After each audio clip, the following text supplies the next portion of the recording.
On this channel, I like to make videos that are more about the animals and less about me, but this video will be the one exception. Thanks to you guys, I just hit 100k subscribers, and I put out a community post if you wanted to ask me any questions. I won't be able to answer all of the questions today, but I'm sure I'll do another video like this in the future, so if you have any more questions, just ask me next time. But without further ado, we can get into the first question, and that is, if you could work on a de-extinction project for 3 years and have it guaranteed to work, what would you create if you would choose to do it in the first place? I always find de-extinction projects quite fascinating, but they're also very controversial, and it is very tempting to bring some animals that have gone extinct back from the dead. I think bringing back animals that have been extinct for a very long period of time would be a mistake, as the ecosystem that they once thrived in is now gone, and they might have a negative impact on the animals that are alive today.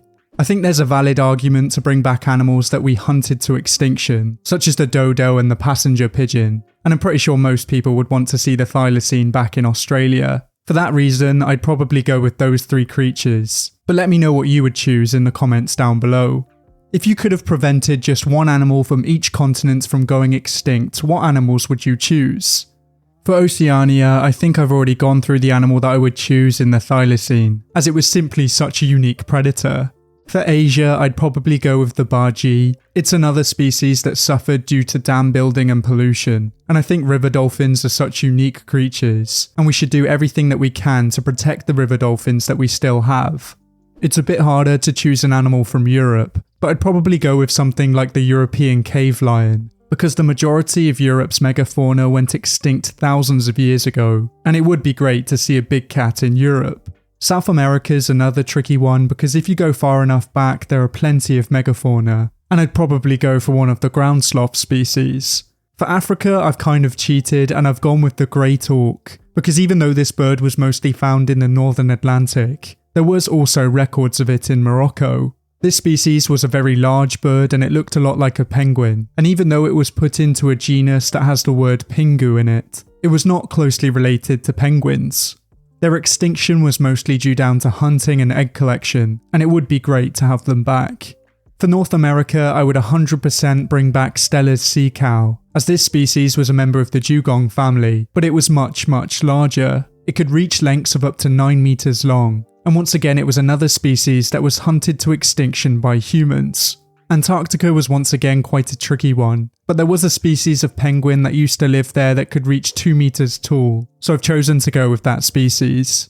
Out of all the videos you did, which one is your favourite so far? This is quite tricky to answer because I don't really watch my videos back, so I really judge the videos on how fun they were to make. I usually like making videos where I find strange stories along the way, and one of my recent videos on sharks was definitely in this category. I kept finding strange stories about sharks in the UK, and it was really interesting researching that video, so I'd probably go with that one. Why did you switch from talking about aquariums and fish? And I believe that you said you once lived in Japan. How long were you there? For those of you who don't know, my first videos on this channel were about fish and aquariums, but I was extremely limited when it came to educational videos. I started making videos that I'd want to watch myself, but good quality footage of freshwater fish is very hard to come by. I ended up making videos where I only had a few images of the fish I was talking about, and it was impossible to get any more unless I wanted to spend hundreds. I've always had an interest in all animals and not just fish, so I decided to branch out so that I could make way more videos.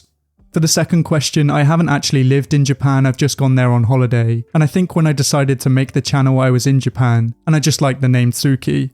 Another part to that question was, did you find any fascinating animals there? Were there any particular zoos you liked? And do you struggle to think of topics for videos to make on a weekly basis? When I was in Japan, I really liked seeing the koi everywhere, and the Japanese macaques were very cool too. I didn't end up going to any zoos there, but there's plenty of wildlife if you know where to look for it. And yes, sometimes I do struggle to come up with topics every week, but some of you guys in the comments suggest some very good video topics.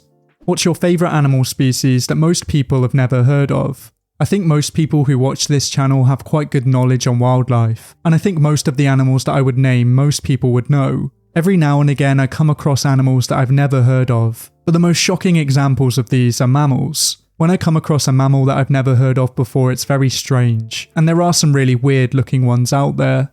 The silky anteater is a great example of this, and also some of the tree kangaroo species in Australia and Papua New Guinea. There are also some other strange marsupials from this area, and some of them I only discovered while making this video. What has to be your favourite continent when it comes to geography and unique wildlife? For continent, I think I'd have to go for Oceania, as I love New Zealand's ecosystem and its birds, and there are also plenty of smaller islands with lots of interesting endemic animals. If it was the continent with my favourite freshwater fish, it would be Southeast Asia, simply because they have so many strange gourami and snakehead species, and it's home to most of the wild betta species too. You know I'm in love with Arnie. Can you do a video about him and you? I guess even though Arnie's in every video, you guys don't know that much about him, and really he's a very naughty dog. He was sent to an animal shelter in Wales after his owner died, and then we adopted him a few months after. It's quite clear that his previous owner didn't give him much training, and as he is an older dog, it's quite hard to train him now. I would like to get more videos of him out and about, but he's just so badly behaved, and it's pretty much impossible to do. He tries to attack cars, other dogs, and pretty much anything that moves, so really it would just be a nightmare. Also, I quite like being anonymous on this channel, but you're not missing out on much. I just look like any other normal guy with long hair. Why did you make a channel about wildlife? Well, like I said previously, I started making videos that I'd want to watch, and I think that's the best way to start on YouTube if you ever wanted to. I've always been fascinated by wildlife, so I had a good amount of knowledge, and then you learn how to properly research as you go. What do you think is the most underappreciated animal? This is another great question, and there are plenty of animals that fit into this category, but I think the simple answer would be most pollinators. Without pollinators, certain ecosystems would collapse, and it would also mean that the price of everyday produce would increase. They play such an important role in the ecosystem and also in farming, and if they disappeared, we would be in serious trouble. How do you know so much about animals? Is it related to your profession? Did you study zoology or biology, or is it just more of a hobby? As I mentioned previously, I've always been fascinated by wildlife, and growing up I had so many DVDs of wildlife documentaries, and I'd watch a lot of Steve Irwin and David Attenborough. No, I have not studied zoology or biology, so there's plenty of people on YouTube that are far more qualified than I am, but I do put a fair amount of research into every video, and if I do happen to make any mistakes, I do put them in the pinned comment. What is your most favourite country according to biodiversity? I think I've mentioned it already, but I'd probably say New Zealand, because not only are there many interesting endemic animals, but the plant life there is also very unique. The landscapes there are insanely beautiful, and it's on my list of places to go. What are your favourite wildlife creators?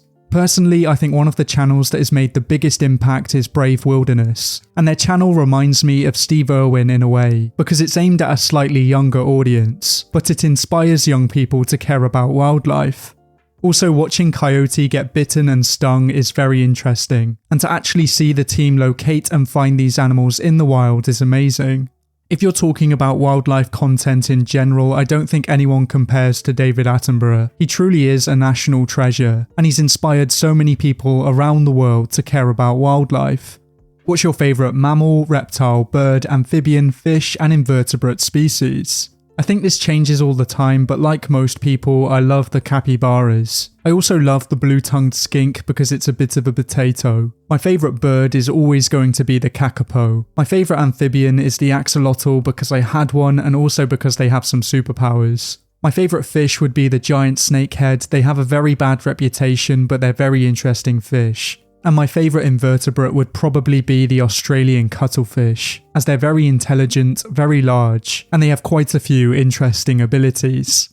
What is your opinion on the domestication and breeding of species for human gain? I think this is quite a complex and controversial question, and really it depends on what species and what they would be used for. I think there's a worrying trend on social media for keeping wild animals as pets. And I'm not talking about small lizards or fish, I'm talking about medium and large-sized cats, and also primates and otters. I think if they're rescue animals and they're being looked after by professionals, it's fine. But there's far too many videos of people keeping servals and caracals as pets, and then all the comments are asking where they can get one. Keeping large wild animals as pets is not only very dangerous, but it's also very cruel, as there's no way that you can offer them the enrichment that they need. And the breeding and trade of these animals is often inhumane.